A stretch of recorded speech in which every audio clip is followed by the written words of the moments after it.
Yeah, so until the world starts behaving itself, we're not letting you in. No.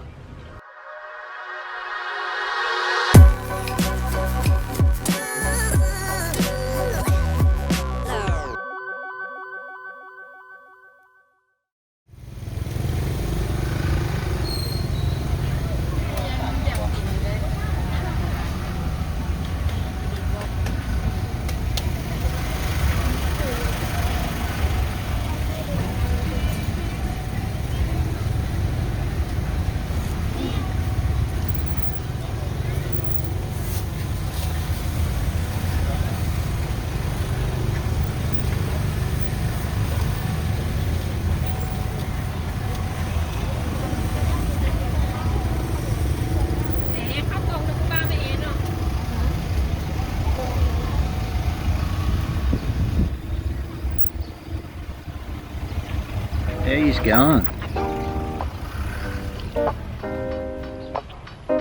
Good morning, guys. Good morning. Monday morning. It has been a while.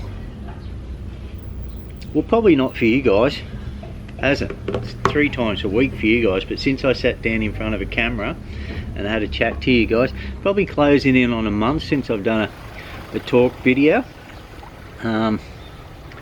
Bit of an emergency video this. Not emergency in a bad way. Emergency in technical failure way. Usually the video I'm working on now, Wednesday's video, you guys have grown accustomed to it being one of our travel videos. If you remember in our last video when we went up to the little village on the Mekong, here, I had some writing in amongst that video explaining how I'd lost some footage. Well, the same thing is happening with this, and I've worked out all the footage from my GoPro traveling where it's suction capped to the windscreen, all the upside down video. It's coming up a generic error failure through my software. It's not uploading it, and the bulk of our traveling to our destination is filmed from that. Yeah, I could make the video similar to the last one just at our destination, but from us traveling from Ban Nam here all the way up to Muang Phuang in this day, there was just so much footage, chit chat between me and Neenee, you know, how we flip it around and we talk, the things we see on the side of the road. When we pull over, buy things on the side of the road, I'm swinging the camera around to see the people, the locals. Just too much footage to leave out. So it's a software issue, and I'm trying to get on top of that. So that's why I'm doing this talk video, to give me a bit more time to see if I can retrieve this footage for you guys. And for me, I want it. I do. It's just not the same type of travel video to me if I'm just rocking up at the destination, you know. Starts out in the morning, we come out of that little guest house, have breakfast. The next stop, we're miles away outside of, you know, you're not seeing how we get there, what it's like getting there. So I'm pissed off. I am. Oh mate, my heart sank when I went to upload them all yesterday, and there was about 25 files that just wouldn't, and that's when it's clicked to me. It's all the travel ones, because there's intermittent ones when I actually get the GoPro off the suction cap and get out of the car and we do walk around. They're fine, and I'm starting the camera upright. It's not upside down being turned on. So that's the story. That's why I'm here today, guys. Is there a little patch of condensation up in the right hand screen there? It looks to be to me. I'm going to turn yous off and see if I can fix that, see what it is. Oh, that looks a little bit better, doesn't it? Well, it does to me, and that's what matters. Picky bastard I am. Right, what am I going to do? There's been a few questions, not too many, but a few interesting questions over the last few weeks. And I have kept them, guys. I have kept them. Bear with me. First day in about 4 days, it hasn't been raining. It has just been drizzling all day for the last 3 days with intermittent flogging downs. Yeah, 3 days ago it just flogged down all day. The last 2 days just drizzle with the intermittent flogger. Righto, trendsetters and tax dodgers. First one, truth hurts. Thanks for the question, dude. Do you have any kids? And does Neenee have any kids? Yeah, yep. I have 3 children, all grown adults, twin boys and a girl. You've seen both. Lashan, my daughter, 29. She's about 40 weeks pregnant, at 39, 40 weeks pregnant. Gonna make me a granddad for the very first time. She's living down in Tasmania. Hope you're all well, sweetheart. Hanging for that phone call any minute. And I'm trapped here. Twin boys, 3 years younger than Lashan. Their turn. What is the date today?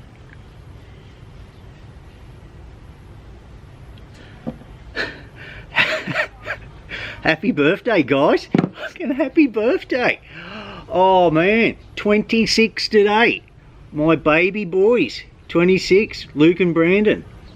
Wow. Mate, no, I didn't near forget that. I've deliberately set this video up today just for it's your birthday video. Yeah, twin boys. You've seen Luke, he's travelled over here for the wedding, and he's travelled with me before. Brandon, he's a real homebody, he doesn't travel, he stays at home. Yeah, I don't think you've seen any videos of Brandon, but I catch up with him a lot when I am at home. That's it, 3. Neenee, yes. Coco, you've met Coco, he's been on some of our travels. Absolutely cooking up here. Absolutely cooking. Yeah. We cook? Yeah, we cook. We're cooking. He's the guy I'm going to the gym with here all the time. The guy that people are asking, who's that Asian fella following us? That's Coco. Coco's just turned 28, would you believe? 28.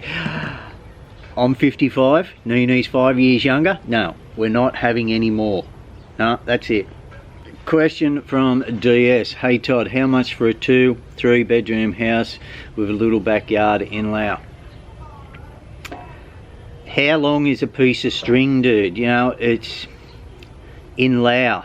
That could be anywhere up in the mountains that you'd pick up for $1,000, mate, or you could pick up one down in here in the city for $1 million plus US. You know, not much info there, dude. It comes down to where you want to live, the suburb you want to live, the style, how, you know, there's a big difference in just your basic house and a house that we're used to living in the Western world.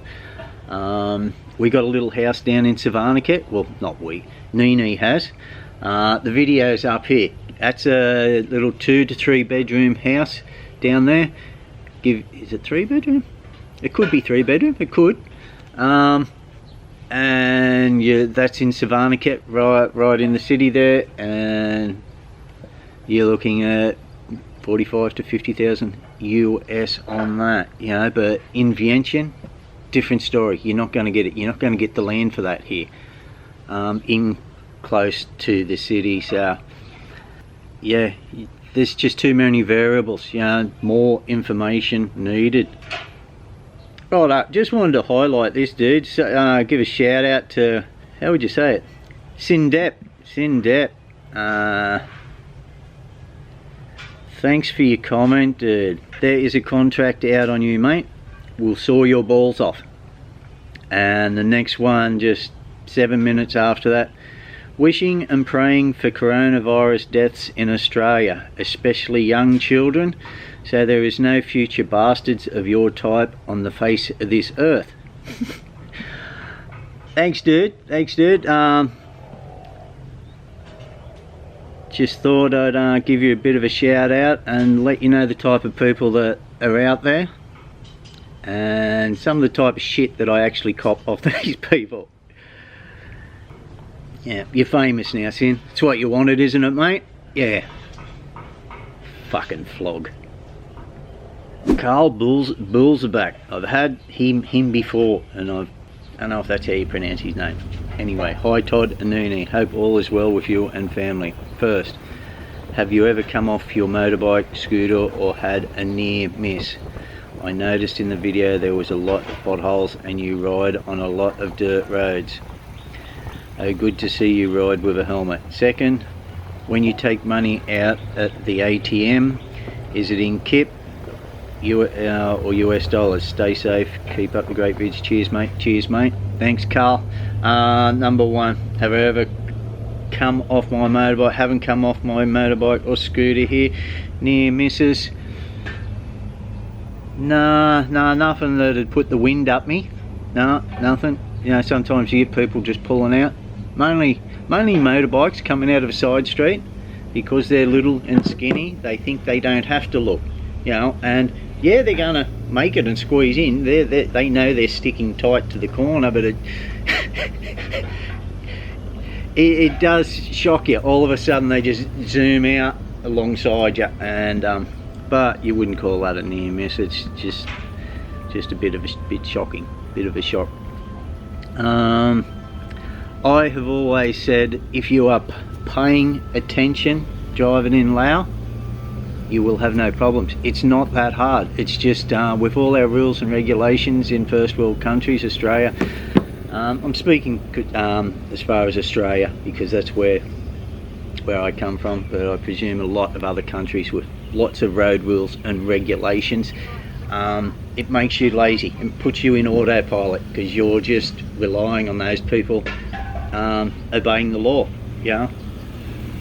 And we're here, as long as people are staying on one side of the road, there's not many other laws that they stick to, you know. So if you're paying attention, you're fine. I find it more fun driving here. It's more interesting. It is it is boring back home on the roads. You know, it's not an adventure where it is an adventure here. You don't know what you're going to see, and it's more of a challenge. You have to be awake. You have to, you have to know what's going on around you, and that's what makes it interesting. I do really like driving here, you know. Where at home it's just going from A to B, and it's boring as hell. It's boring as hell. When you take money out of the ATM, is it in kip or US dollars? I'll put it back to you. If I was to travel to the US from Laos and take money out of my Lao account in the US, would it give me kip? No. I don't think there's a country in the world that will actually give out a currency from an ATM that isn't their own currency. So no, fair question, because they do accept Thai baht and US currency here, I know. So you know, you can go into a shop and use US currency. The government doesn't want you to anymore, but it can still happen. And in some places, Vietnam Dong. Right, Jerry Luvan. Thanks for showing us some more of Vientiane. I've not seen any Harley Davidson motorcycles around. I am thinking it would be fun to cruise around town on it. There are Harleys, mate. There are Harleys, but anything over 250 cannot be registered here. It's a funny thing. You're allowed to import big bikes, but you can't ride them or register them. There is a special VIP permit that you can buy that will allow you to ride a big bike, but 99% of the big bikes you see here, you will probably see them after dark when there's less police, and they're not registered, mate. They're not registered. A lot of the bigger looking bikes that you see, well, some of them are just big 250s. Yeah. I asked why once, and just the reason I got was the police don't like you to have anything quicker than what they do. Fair enough. But yeah, as far as riding a Harley around the streets in a first world country might be a little bit easier than riding around here, because of how they duck and weave and in between the traffic and don't stick to their lanes and that. Just being a bigger bike, you know, depending on your riding skills, of course, you know, you probably do it no worries on the back wheel. But yeah, there's some bloody beautiful roads, mate, up in the mountains. Would you believe up north in some of those mountain roads, they got better roads up there than they do here in the city. Beautiful winding roads, and travelling up there, I've often thought, how good would it be cruising along these roads on a big bike? But can't register them, so you very rarely see them. You do, or you don't, you know what I mean. Yep, you just cut me off again. But I think I got your question. I think I answered it. So yeah, and hence the reason why when we went out and done that, when I done that video with Coco, he's looking for a bike that he can customise into a cafe racer. Still just a small CC bike, but it gives him that look of something bigger and faster. So yeah, something beefier than a bloody scooter, eh? Yeah, but I don't know. I find the scooters fun. Just I can fit a lot more grocery bags on a scooter than I'd be able to on a Harley, unless you had the saddlebags. Then you'd be able to load them up, going shopping on a Harley. Yeah, people do, you know, have got the big bikes here, and they do ride them around, but you have to avoid the police boxes at most major intersections here have police boxes, and once they get to know you, you'd be forking out a bit of cash each day that you'd got pulled over. They'd see you coming, they'd hear you coming, they'd pull you over just knowing, oh, there's a few beers for us, you know. And is it worth it in the long run? No, what you'd be paying out to them isn't much, but over time it would become a pain in the arse. Right, Phil Infinity. One question, Todd. Do you ever bump into other expats and exchange views about life in Laos? No, not very often, dude. Not very often. You know, you'll hear me say I've been into Tully's bar or somewhere like that. I'm usually going in there with Neenee, or me and Coco will duck in there for a burger, but that'd be once a week, if that. You know, I'm not living right in the city and hanging out in those places. There's no expats around here, you know. There's probably a couple that live in the Nong Batong area, but there's nowhere sort of for expats to hang. You know, you may pass one in the markets over there, but yeah, but when we do go into Tully's Irish Bar last Friday night, you know, there was a good, easy 15 or so, just in their little groups, couples and things like that, chatting and that. But no, I'm not one to go out for a beer of an afternoon and things like that. I'm usually here editing, you know, and yeah, if it's not the markets of the morning, which we haven't been doing lately, we're still waiting for Neenee's foot to get better. I come back, I may go for a walk, do a little bit of video, and then I'm just here. This editing is a full-time job to me. It is. That's why I've been doing the travel videos of a Wednesday, because my last video went up on Sunday, which was yesterday, which gives me virtually 3 days to put the extra time into the better quality travel videos that I do. If you notice, there's a lot more work in those videos than just these talking and walking tour videos. So I've got the Sunday, Monday, Tuesday to edit it, goes up Wednesday, and then I've got 2 days, Wednesday arvo, Thursday arvo to do the Friday video, and then I've got Friday arvo, Saturday arvo to do the Sunday video. Very rarely I get a day off from editing. Yeah, and oh, that's me. That's what I like doing. Not complaining. Loving it. Loving it. Love the videos. Love being able to look back on them. Not that I get much time to look back on them, but I will. I will. Nah, there's one mate I have here. Nah, the bloke from over at the Lao markets. Had a few beers with him on Saturday. Just talking shit about back home and that, you know, and views on Lao life. But other than that, no, it's pretty just here with the family, things like that.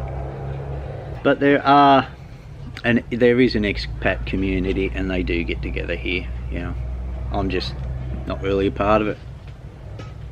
Right out. Who's this bloke? Bloody Bill Simpson. Bill Meister. Billy boy. Can you please finish that comment? Rover distracted you, and I'm interested in the process, please, Todd.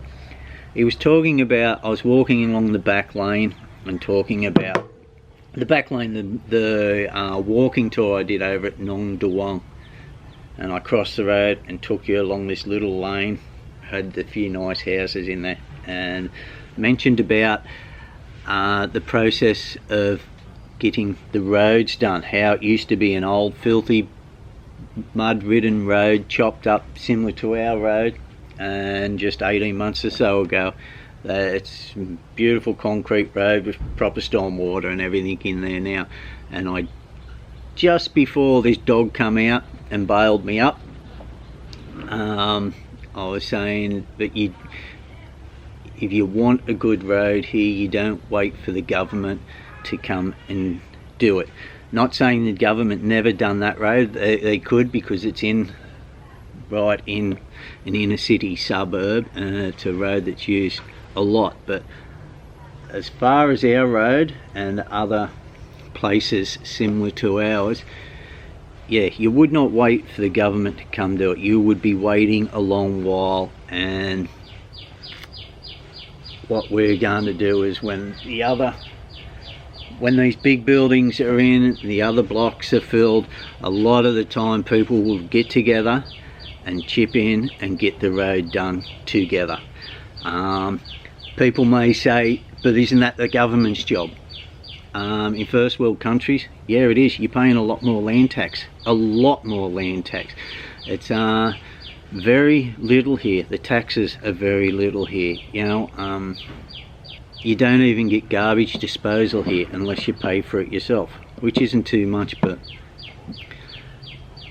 you know, so yeah, if it would happen, they would eventually get around to it, but you know, it's not going to happen anytime soon. You know, with that walking tour in Nong Duong, not sure. I don't know whether it was a government funded thing or the people in that street got it done. But that is what happens. You know, people want their road done some of the time, that they will actually put in and get it done themselves, you know, all by chipping in, which causes headaches in itself. You'd have some people who, no, I'm fine, I'm cool, I don't mind a muddy dirt road, and only because they don't want to chip in, you know. And I could see that happening in some places along here, especially down near the entrance, yeah. But we desperately need it here on this road, especially with the restaurant. You see how chopped up the road is and that, and out the front of these big new buildings, you know, that they're the big houses, 3-story ones. So hopefully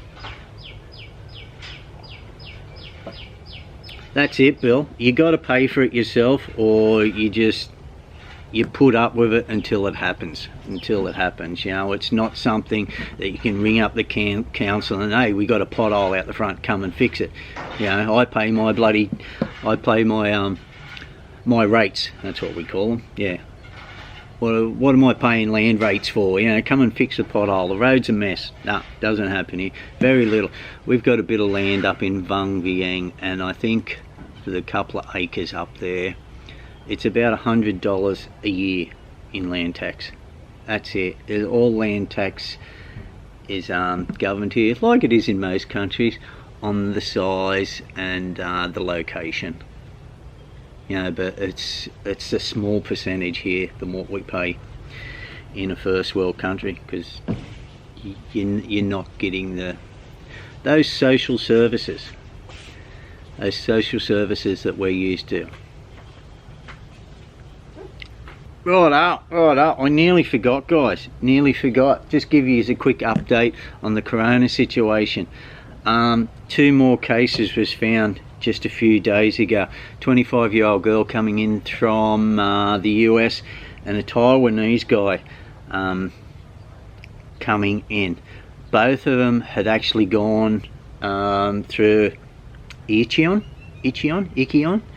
airport in South Korea before coming here, and they had samples tested when they were coming into Wate airport, and they came back positive when they were in quarantine. So in the last 2 to 3 weeks we've had those 3 cases now, but they have been picked up. They are in quarantine.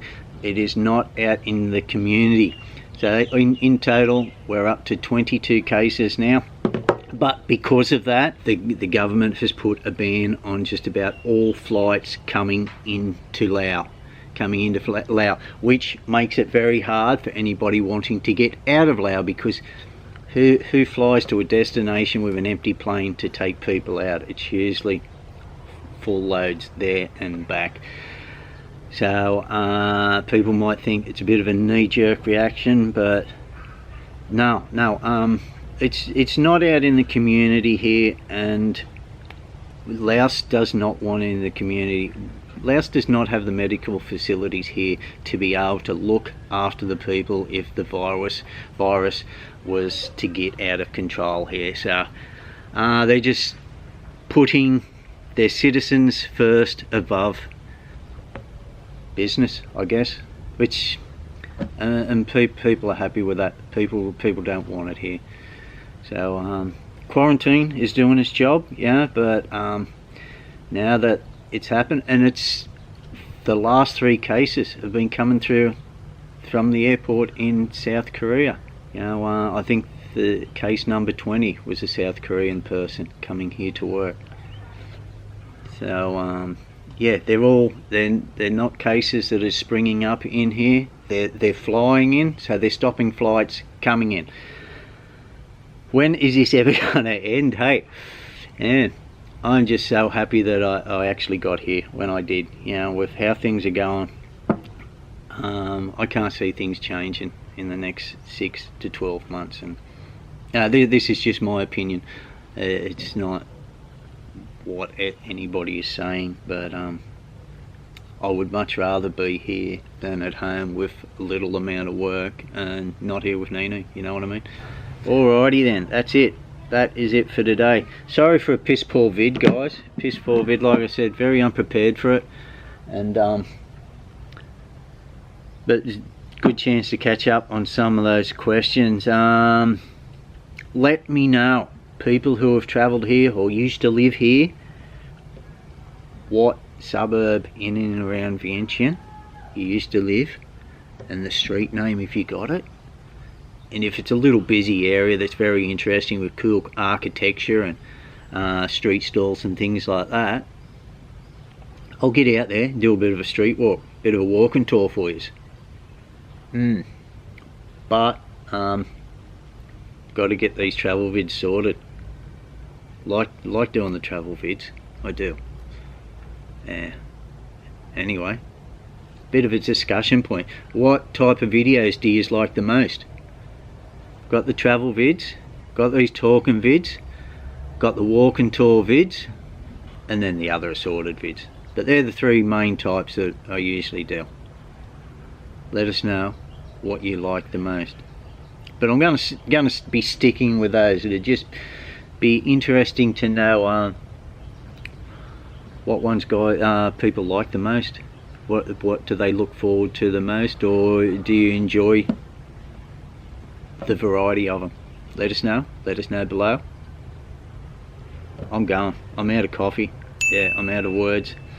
I'm going to start putting this together so it's up on Wednesday. Take care, guys.